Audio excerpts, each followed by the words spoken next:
cake.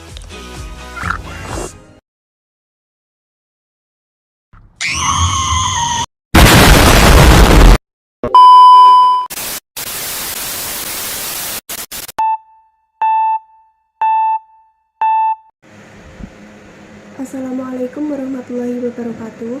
Halo semuanya, perkenalkan nama saya Novilia Tria Ayu Arianti dengan NIM 1312400110 dari kelompok 7 Yunus Husain, Prodi Ilmu Hukum Fakultas Hukum, Universitas 17 Agustus 1945, Surabaya.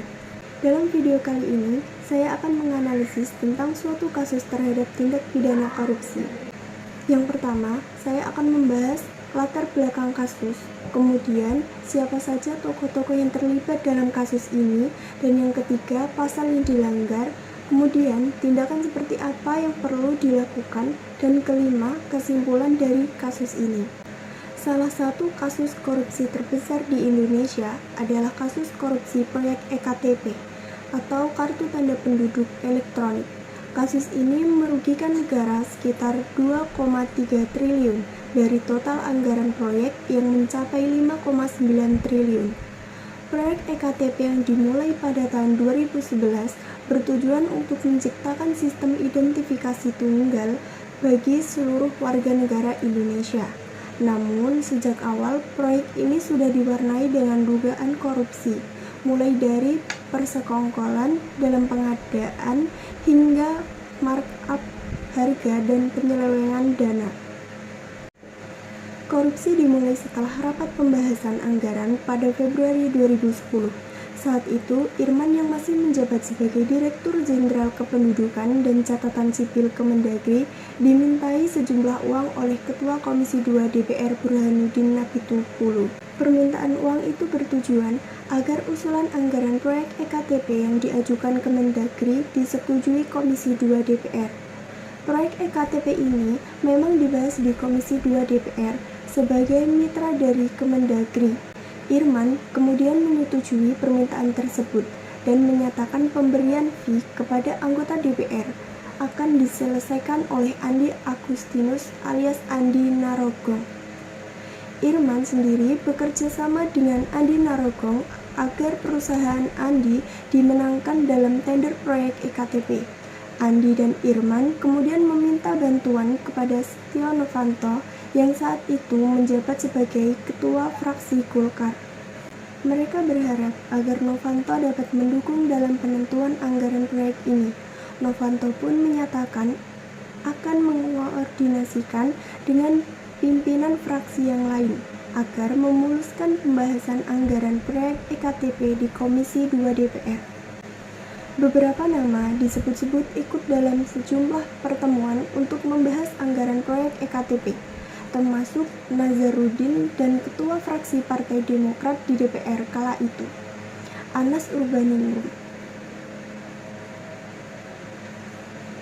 Dari beberapa kali pertemuan, disepakati anggaran proyek EKTP sebesar 5,9 triliun, sebanyak 51% dari total anggaran yaitu 2,662 triliun akan digunakan untuk belanja modal atau belanja real proyek, dan sisanya 49% yakni 2,5 triliun akan menjadi bancakan.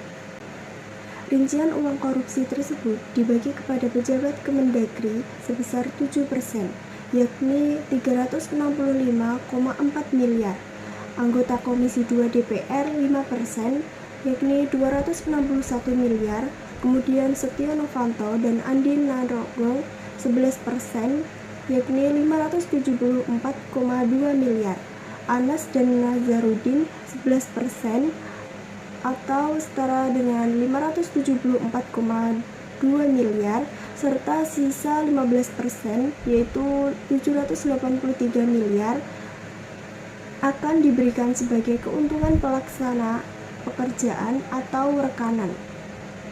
Dalam perkara pokok kasus korupsi EKTP, ada 8 orang yang sudah diproses dan divonis bersalah. Mereka adalah Setio Novanto dan mantan pejabat Kementerian Dalam Negeri Irman dan Sugiharto. pengusaha Madeo Kamasagung, dan mantan Direktur PT Murakabi Sejahtera Irvanto Hendra Pambudi Cahyo, keponakan dari Setio Novanto. Kemudian pengusaha Andi Narogong, Direktur Utama PT Quadra Solution, Anang Sugiana Sudiharjo, dan mantan anggota DPR Markus Nari. Dalam kasus korupsi EKTP ini, ada beberapa pasal dalam undang-undang yang digunakan untuk menjeratnya. Berikut penjelasan mengenai pasal-pasal tersebut. Yang pertama, pasal 2 ayat 1 Undang-Undang Nomor 31 Tahun 1999 tentang pemberantasan tindak pidana korupsi, sebagaimana telah diubah dengan Undang-Undang Nomor 20 Tahun 2001.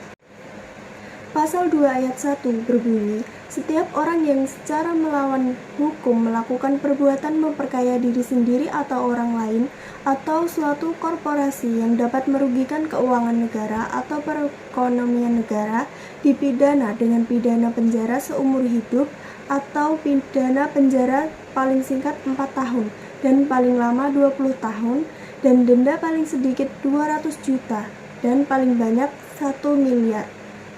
Dalam konteks kasus EKTP, Setio Novanto dianggap telah memperkaya diri sendiri dan pihak lain secara melawan hukum yang menyebabkan kerugian negara. Kemudian yang kedua, pasal 3 Undang-Undang Nomor 31 Tahun 1999 tentang pemberantasan tindak pidana korupsi, sebagaimana telah diubah dengan Undang-Undang Nomor 20 Tahun 2001.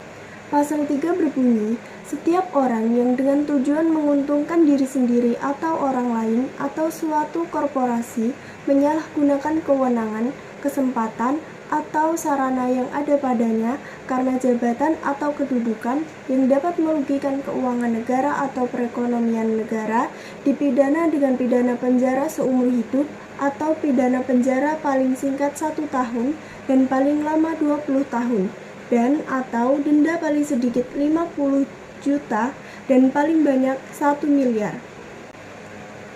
Setio Novanto juga dikenai pasal ini karena diduga telah menyalahgunakan wewenang sebagai ketua DPR untuk memperkaya diri dan orang lain dalam proyek EKTP. Kemudian, yang ketiga, pasal 12B Undang-Undang Nomor 31 Tahun 1999 tentang pemberantasan tindak pidana korupsi, sebagaimana telah diubah dengan Undang-Undang Nomor 20 Tahun 2001. Pasal 12B berbunyi, setiap gratifikasi kepada pegawai negeri atau penyelenggara negara dianggap pemberian suap apabila berhubungan dengan jabatan dan yang berlawanan dengan kewajiban atau tugasnya, dengan ketentuan sebagai berikut: pidana penjara seumur hidup atau pidana penjara paling singkat 4 tahun dan paling lama 20 tahun, dan pidana denda paling sedikit 200 juta dan paling banyak 1 miliar. Novanto diduga menerima gratifikasi dalam bentuk suap dari pihak-pihak yang berkepentingan dengan proyek EKTP. Berdasarkan dakwaan-dakwaan yang disusun oleh KPK, Setio Novanto dinyatakan terbukti melanggar pasal-pasal ini. Hasilnya, pada April 2018, Pengadilan Tindak Pidana Korupsi atau Tipikor Jakarta menjatuhkan hukuman 15 tahun penjara, denda, dan kewajiban untuk mengganti kerugian negara. Pengadilan sudah memvonis bersalah kepada 8 orang yang terlibat dalam kasus korupsi EKTP ini, yakni yang pertama Sugiharto, terkena hukuman 5 tahun penjara. Kemudian yang kedua Irman, terkena hukuman 7 tahun penjara. Yang ketiga Andi Narogong, terkena hukuman 8 tahun penjara. Kemudian yang keempat Setio Novanto, terkena hukuman 15 tahun penjara yang divonis pada tanggal 24 April 2018, kemudian mengajukan peninjauan kembali atau PK setahun setelahnya. Yang kelima, Anang Sugiana Sudiharjo, terkena hukuman 6 tahun penjara, divonis pada tanggal 30 Juli 2018, inkrah setelah banding dan PK. Kemudian yang keenam, Madeo Kamasagung, terkena hukuman 10 tahun penjara. Yang ketujuh, Irvanto Hendra Pambudi Cahyo, terkena hukuman 10 tahun penjara. Dan yang terakhir, Markus Nari terkena hukuman 6 tahun penjara yang divonis pada tanggal 11 November 2019. Kasus ini menunjukkan betapa dalamnya korupsi yang melibatkan pejabat tinggi di Indonesia. Penegakan hukum yang dilakukan oleh KPK dianggap penting untuk memberikan efek jera dan mengembalikan kepercayaan publik terhadap sistem hukum. Kesimpulan dari kasus korupsi EKTP ini adalah salah satu contoh bagaimana korupsi di tingkat tinggi dapat merugikan negara secara signifikan. Analisis hukumnya menunjukkan bahwa meskipun Indonesia memiliki perangkat hukum yang kuat untuk menangani korupsi, tantangan terbesar adalah memastikan bahwa hukum tersebut ditegakkan tanpa pandang bulu. Kasus ini juga menjadi cerminan bahwa penegakan hukum yang efektif sangat penting dalam upaya pemberantasan korupsi di Indonesia. Demikian analisis yang dapat saya sampaikan pada hari ini.